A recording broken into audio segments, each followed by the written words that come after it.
Hey, how's it going tonight, guys? Lucas McMurrin here with the Pats Out Truth. Hope everybody's enjoying their evening. Hope everything's going good. So today we're covering mini camp, day 3, the final day. Now, I do want to let you guys know. Wait, do you guys see that?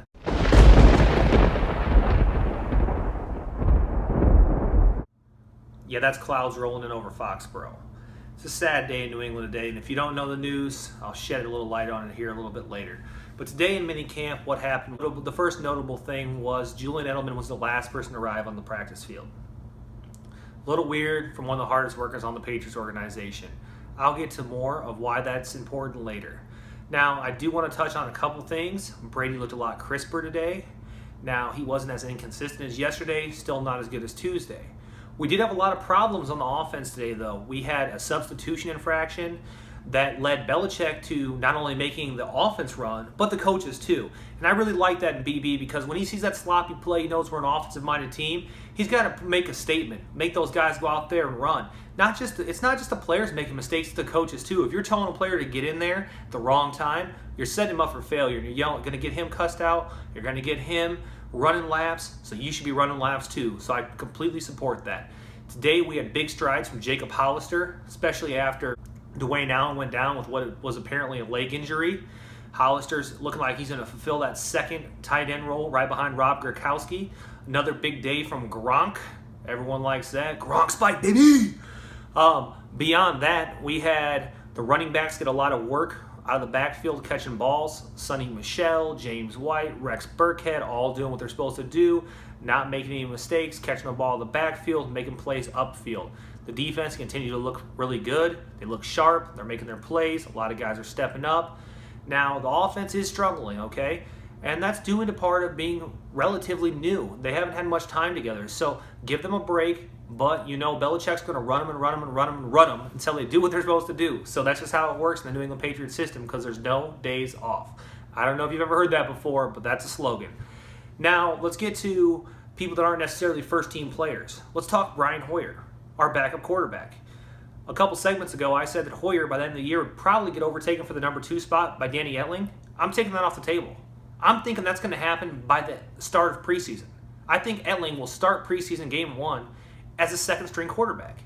Hoyer was inconsistent again today, throwing interceptions yesterday. Today, he looked sloppy. Etling came in there, got a lot more snaps with the second team and a couple first-team players, showed off his arm strength, looked really, really good in the offense. He's learned the offensive playbook quick. He's an intelligent guy. I think he's going to overtake Hoyer for that second spot relatively soon. That being said, Etling, Matthews, and Braxton Berrios stayed after practice to get some extra work, so it's nice to see those 2 new receivers working with Etling, everyone trying to learn the playbook. I really like seeing that. Now, let's talk about some visitors we had today. Tony La Russa was at camp, good friend of Bill Belichick's. He's got a winning pedigree. Hopefully he was, Belichick was picking his mind, trying to get some winning tips from him. Beyond that, we had people from the University of Iowa coaching staff, Duke coaching staff, and Syracuse coaching staff on hand today, picking the brains of Belichick, Belichick picking their brains, everyone learning from each other. Now, wait a minute. Oh, man, those clouds are getting closer, guys.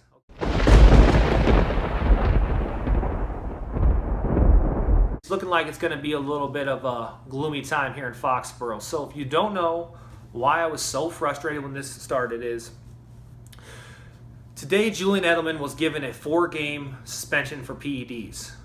And there's nothing that makes me more mad than when one of my players makes a stupid mistake like doing something like that. Whether it's a valid PED violation or he used something that's like borderline that's going to get overturned in the appeals process, you don't make them mistakes and risk our chances to win Super Bowl 53. Jules is one of my favorite players.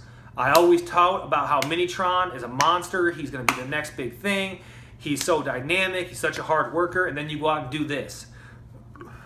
That's not even what makes me the most mad. What makes me the most mad is all these idiotic claims.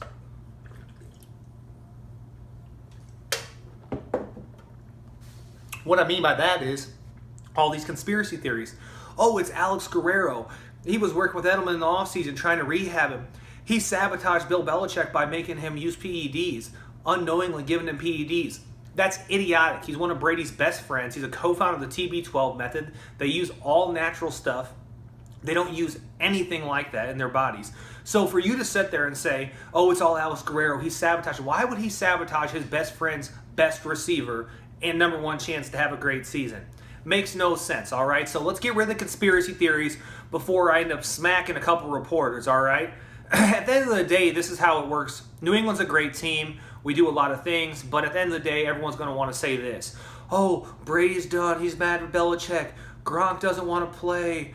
Oh, Edelman's using PEDs. Guys, get over it. New England's going to be fine. We're going to start the regular season. We're going to go ahead, march to the AFC Championship game, get to the Super Bowl, and we're going to win Super Bowl 53. All right, that's what's going to happen this year. So get off these stupid conspiracy theories, trying to create drama around my team, and just let us be great. What's wrong with being great? All right, Trump can't make America great again, but God damn it, Bill Belichick sure makes New England great. So why don't you just support that happiness and like it? Let us be great, all right? Let us be great. Now, that being said, I've never been so mad at Jules in my life. Such a hard worker to sabotage our season like this. I hope he does win the appeals process, but if he doesn't, I know that we do have a positive reinforcement. I know that Jordan Matthews is going to step up, Chris Hogan's going to step up, Braxton Berrios is going to get in there, not to mention we have Cordero Patterson, who's going to be mostly special teams, but he's going to slide in there. Kenny Britt's going to have a big impact. And we have 3 running backs that all catch the ball in the backfield. So just slow down, America. New England's not going anywhere. Brady will make a run for the MVP. New England will win the AFC East, march in with a first-round bye, win 3 straight games, hang another banner, get ring 6. That's what I got to say. Now I got a couple questions for you guys. So why don't you go ahead and tell me, how do you think this Edelman 4-game suspension is going to affect our season? Do you think we're going to go 2-2, 3-1, 4-0? Let me know how you think it's going to affect the season. The next thing is this. Do you think that Gronk and Brady are really unhappy? Or do you think it was just all, ploys, media stuff, things like that to kind of stir the pot to try to, bring down the Patriots? What are your thoughts about the Patriots? Do you think the Patriots really are cheaters? Do you think they're not cheaters? Do you think they're just a really well-ran franchise, like a well-oiled machine, and they just keep doing great and great and great, and everyone just hates them?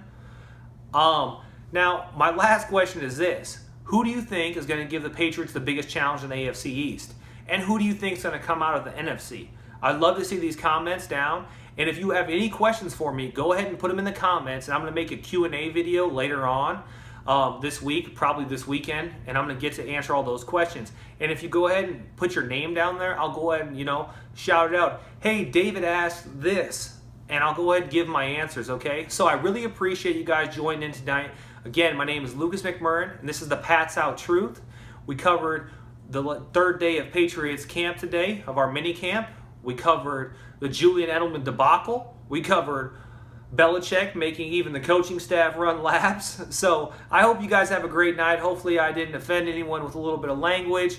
Hopefully I wasn't too fired up for you guys, but enjoy. Go and like, comment, subscribe, share my videos. I really appreciate it. Until next time.